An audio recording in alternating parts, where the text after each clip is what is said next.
ఏవముక్త్వార్జున సంఖ్యే రథోపస్థ ఉపావిశత్ విసృజ్య ససరం చాపం శోక సంవిఘ్న మానసః. ఈ అధ్యాయము యొక్క ఆఖరి శ్లోకము ద్వారా సంజయుడు అంటున్నాడు, రాజా, అర్జునుడు ఈ విధముగా శ్రీకృష్ణుడికి చెప్పి వేదనతో కూడిన మనస్సుతో తన యొక్క ధనుర్బాణాలను వదిలిపెట్టి రథము యొక్క వెనకటి భాగములోకి వచ్చి కూర్చున్నాడు.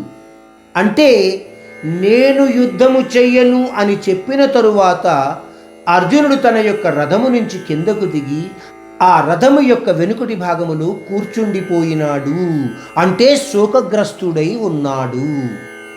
ఈ విధంగా మనము మొదటి అధ్యాయాన్ని ఇక్కడితో సమాప్తము చేస్తున్నాము.